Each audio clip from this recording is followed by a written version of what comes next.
Welcome to Deep Dive. I'm your host, Kevin Benedict, and I want to welcome everyone out there for joining us today. I'm just thrilled to be able to introduce today our guest, Alex Atzberger, who's president of SAP CX. Alex, thanks for joining us.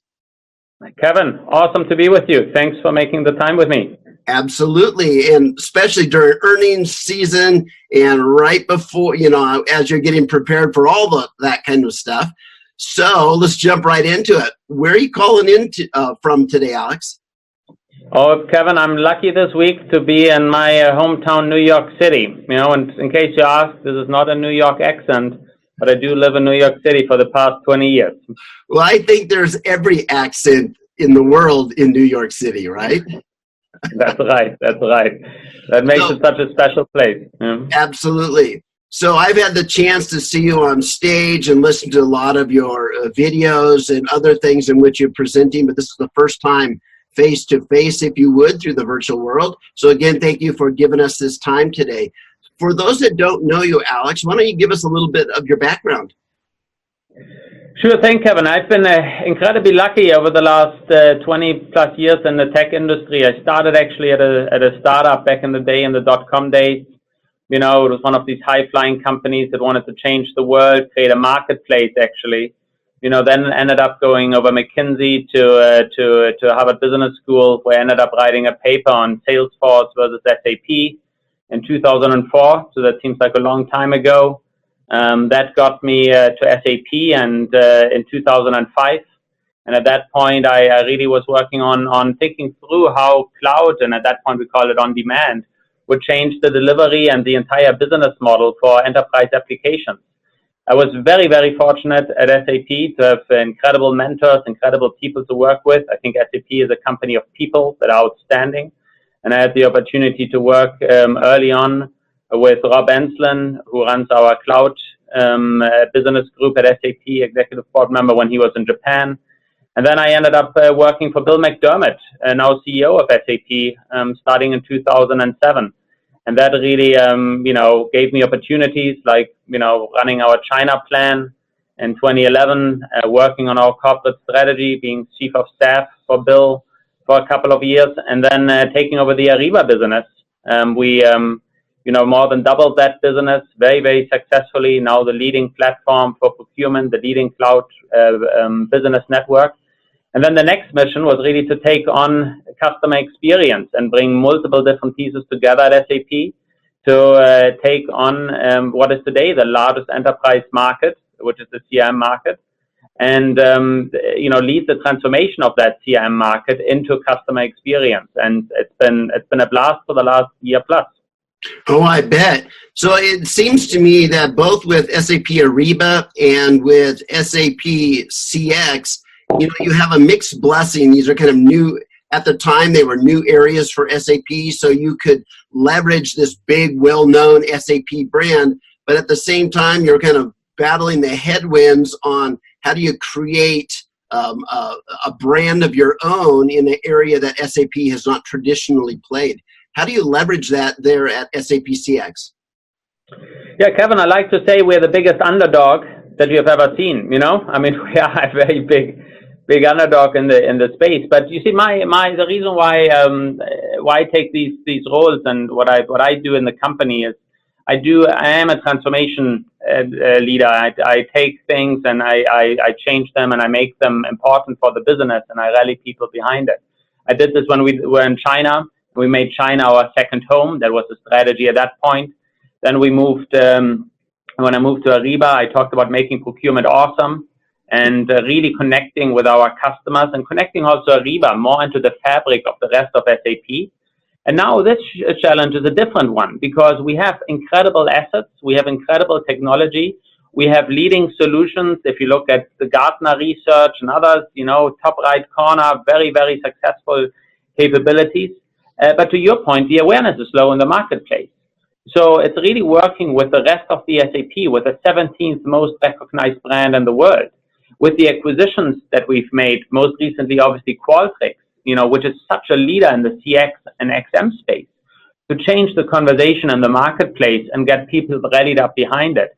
And most importantly is, to get our customers excited about it, because, you can talk as much as you want from the mountaintop about something. As long as your customers are not telling that story, you don't have anything. And what excites me most now is to see customers who are actually saying like, look, SAP is changing the way I relate to my customers. And I love that. So talk us through, Alex, that that meeting, hypothetical meeting in which you guys were saying, okay, we need to be in the CRM space. How does a company like SAP go about creating a full portfolio of solutions in the CRM space from beginning to end? How's that actually accomplished? Yeah, no, that's a great question, Kevin. So I take you back, probably 2 years ago now, where the executive board of SAP made the decision to say, we need to double down again in the CRM space. And it was really coming from the realization that we follow as a company. SAP is the most comprehensive enterprise software company for any business. If you look at supply chain all the way to your digital core, if you look at your finance, if you look at your warehouses, if you look at every app, your HR, all aspects run on SAP. And so the part, though, is in order to remain relevant, everything starts with a customer. So, it was a clear realization that from a strategic point of view, you need to be on the customer side and you need to play in CX as a category. But then obviously there was the question, what's changing in the marketplace that gives us the permission to play? Why is it now that we can actually say we go after the CM market? And by the way, SAP was always in the market, but it was with an on-prem CRM. It obviously had hybrids, which is the commerce platform, market leading in B2B and B2C, but it wasn't yet, really saying like, look, we are going after this market. So looking at the base that we had, we actually laid out both an acquisitive roadmap as well as a development roadmap to actually say, what are the spaces that we want to actually occupy? And we started with a very, very critical acquisition, which was the acquisition of a company called Gigya for customer identity and customer consent management. And what was so critical about that acquisition, and a lot of people didn't understand it in the beginning when we did it, was you need to have that unified customer master profile, and it needs to be actually compliant, consent-based data. So GDPR came in as a double whammy on it. But that has been phenomenal, just from a growth market perspective. And the neat part is it also connects into every competitive solution. So it's very, very versatile. So we started with that piece. And then on top of it, we said, like, look, we need to connect that obviously into our commerce platform. But omni-channel is still an issue for companies. And sales and web is not aligned yet. So we needed to do something on the sales side. And we decided to buy Calidus Cloud. And Calidus Cloud was the next piece that actually gave us the ability not to talk about sales in terms of documentation, but sales in terms of actually changing salespeople's behavior. Mm-hmm. And when you think about behaviors, it's about commissions, it's about the incentives, but how much time do they spend actually, creating proposals. And so then suddenly we're looking at all these signals that exist around a salesperson that actually can change their behavior. And we had a whole new vision for how the seller experience actually looks. And then the next piece was to say, like, look, we want to actually look at services. And then we went for Core Systems, which is a small company in Switzerland that's highly, highly innovative, to actually create an Uber-like marketplace for field services. So we built out these components and we invested a ton into our account-based marketing, our own developed in-house marketing cloud solution. We hired a top-notch team behind it. And we actually really invested hundreds of resources to build out a very substantial marketing cloud.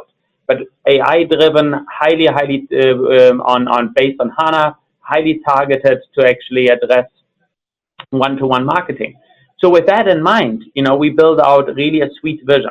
So that was kind of like the steps we took, Kevin. And then when we came to Sapphire last year, which was May of 2018, we said, look, all the players out there talk about individual pieces. A lot of them do a great job.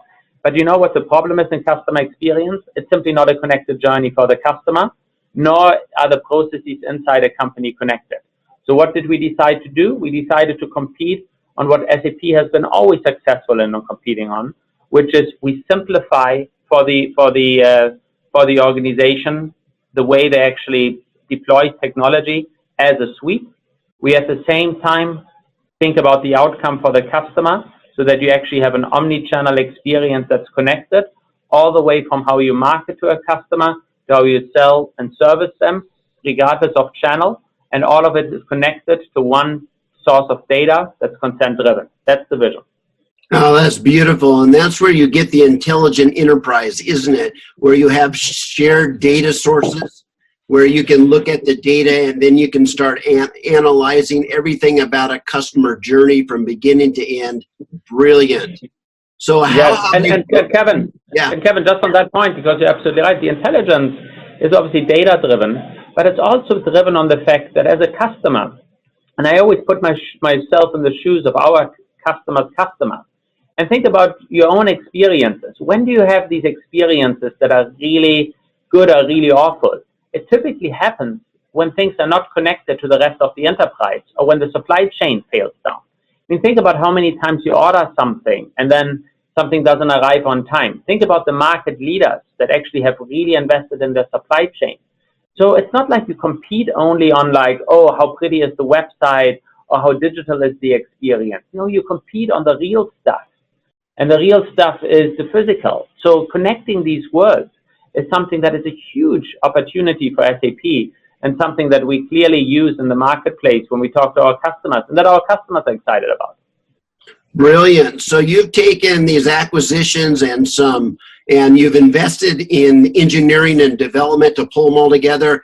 Now, when you unwrap them today, what are the brands and how have you organized those solutions? Yeah, Kevin, as I mentioned, we have acquired market-leading companies in each of these specific domains, categories, always looking at where's the market moving, what do we think is the future of, let's say, sales, what is the future of service, what's the future of marketing. So we want to be ahead. We are leapfrogging. We are not trying to play catch-up. There's already a Salesforce, there's already an Adobe. We don't need to be another one of those. We want to leapfrog the marketplace. So we looked at going forward. But what we did was also we simplified the way we actually refer to our portfolio. Because one of the challenges is, as a customer with SAP, and any technology buyer today, there's just too many words out there that sometimes gets complicated. And it's easier for customers when they see comparability with other providers as well. So what we decided to do was basically launch 5 clouds. Each of these clouds basically describes what's in it with the word cloud. So you have an SAP Marketing Cloud, an SAP Sales Cloud, an SAP Service Cloud, an SAP Commerce Cloud, and a SAP Customer Data Cloud. Those are your clouds. Yeah. And then we wrapped them up together and said you can either buy them individually or you can buy them as a suite. And if you buy them as a suite, we call it C for HANA. Now, C for HANA is a technical term. We named it this way because it's also aligned to S for HANA, which is the ERP.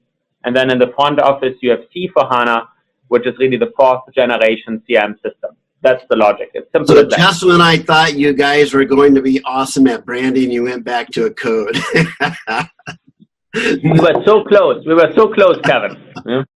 Very good. So talk to me about this experience economy that I hear a lot about being discussed at SAP. What does that mean to you, and how does that relate to your portfolio? Yeah, so I think the experience economy, if you actually define it, and if you for a minute take on your head of an academic and you say, like, look, what does experience economy actually mean? For me, it means that ultimately it's what do customers base their decisions on when they buy something. And there has been tremendous research and also factual economic work being done that actually lays out that customers spend more money with experiences rather than with commodities or products that don't have experiences. And you can actually look at the price index to see that. So, the more you're actually able to provide an experience, the more customers pay. Very simple example. You take a coffee bean. A coffee bean is cents. You turn that coffee bean into a regular coffee, a coffee powder, you pay a little bit more. You turn it into coffee, you can pay $1. But if you turn it into the experience, like some companies do, you can charge $5. And you can take this pretty much for every product. No, the challenge is, and I was yesterday with a big, shoe manufacturer and an apparel manufacturer. The challenge is when you compete only on the product, you have a race to the bottom. Ultimately, consumers make choices based on other things than, the actual, experience with the company. So the whole point is, it has to be about creating experiences to compete better in the marketplace and to differentiate yourself. So that's, for me, the experience economy, that realization. And then obviously there's the realization that if you, don't create a great experience, customers will churn, will go away from your business. So, the retention of a customer is much more profitable for companies than acquiring a new customer. And actually a 5% increase in retention creates a 95% increase in profitability. So just think about some of these numbers.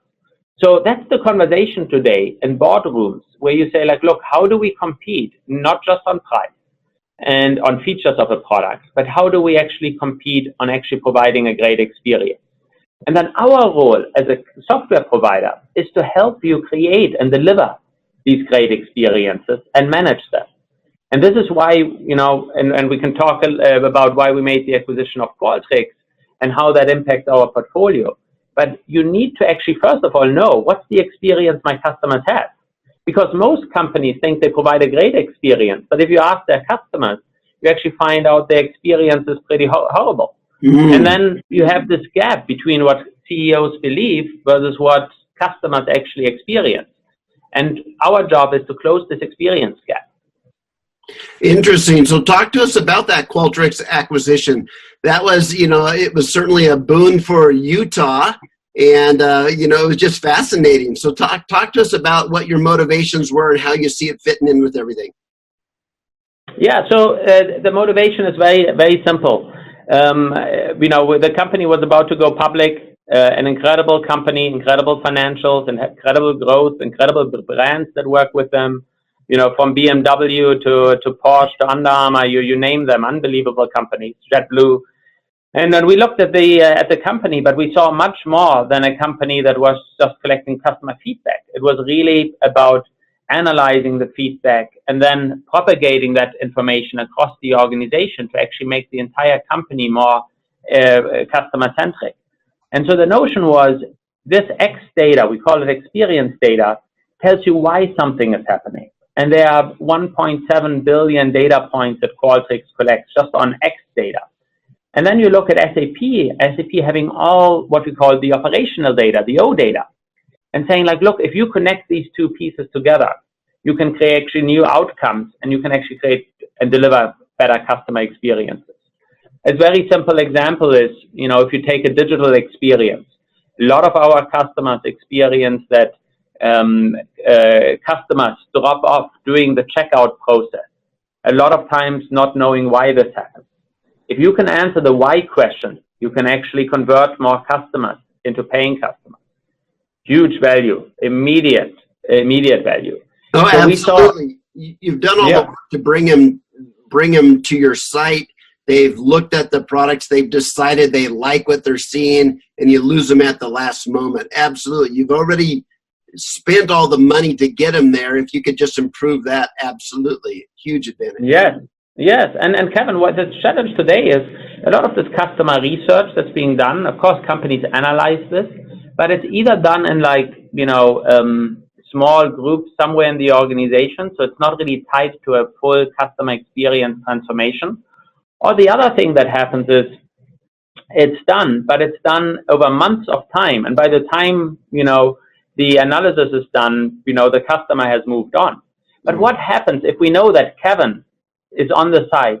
Kevin didn't find the shipping option that he liked. Kevin departed the website, gave us feedback that this shipping option was missing. And we can immediately, out of our marketing solution and our commerce solution, trigger an alert to get you back into it because of a note that we sent you to come in, get a coupon, finish off the checkout process. These sort of things are the things that we want to activate in every organization, and that I think will drive tremendous growth and responsiveness and more customer centricity. And that's what customers really want to be, more customer centric. Absolutely. You know, another one of those changes that are happening in sales and marketing is this increasing move that vendors are taking into the subscription economy. And so that's going to change the models a lot of traditional CRMs were following, where it was a once and done sale and then you can move on, because now, you know, the sale must continue forever. It's the entire life cycle of a customer. How are you guys, you know, addressing that? In a couple of ways. I mean, first of all, the trend has been going on for a couple of years now, from products really turning into services. And I think it's perfectly consistent with the description of the experience economy, because services tend to be higher value than products and experiences are higher value than services. Yeah? So I think it's very much aligned.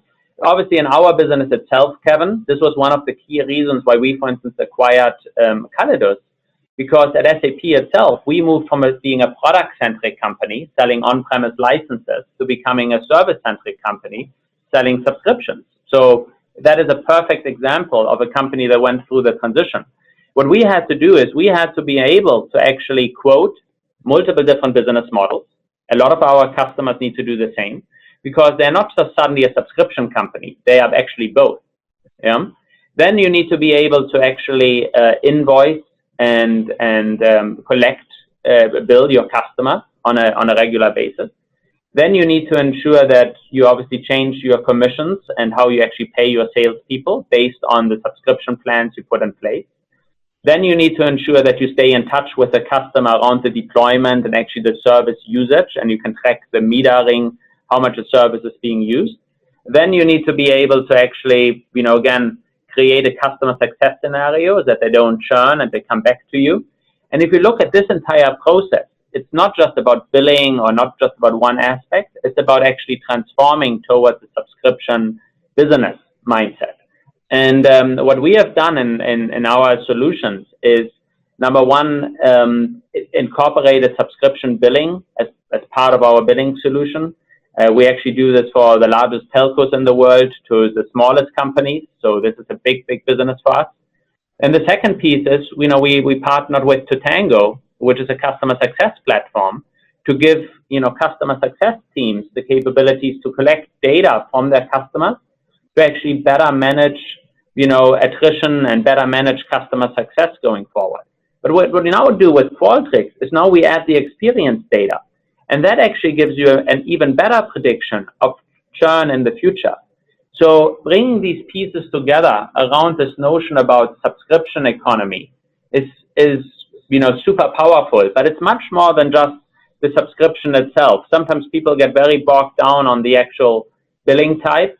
It's not so much that you just bill somebody differently. It's actually how you actually incent your entire sales team, even how you think about job descriptions for your salespeople. And that's obviously where, you know, our commissions platform, what we do in our sales cloud, fits perfectly. Thank you for sharing that, Alex. So I attend usually the SAP CX conferences, the CX Live conferences. I attend SAP Sapphire conferences. This year, they're coming together. Talk to us about that. Yeah, it's super exciting for us, Kevin. It's the first time we're doing this. It's a bold experiment. I like to be bold. And the idea is that, you know, if you attend Sapphire, there's going to be a separate event, you know, in walking distance, but a separate venue with a separate look and feel, which is CX Live. And so what we want to accomplish is that, you know, attendees from Sapphire that are typically more IT-centric take along the CMO, take along the chief digital officer, take on the head of sales, and say, like, look, there's something that's really for you, really focused on the front office, you know, the customer facing functions. And then obviously, you know, for all the customers that were part of Calidus Gigia's community, you know, they need a conference as well that they come to, and that's what we bring together at CX Live separately. So it's going to be a great show. It's going to be fantastic for people to get really a sense for the breadth of SAP, but also how deep we can go in CX. So we're excited for it. It's all happening May 7th to 9th in Orlando, Florida. All right. Thank you very much, Alex. I want to thank you for sharing your insight, the background, giving us a vision forward around SAP CX. And I look forward to seeing you this year at CX Live. Thank you very much, Alex. Kevin, was my pleasure. Thank you.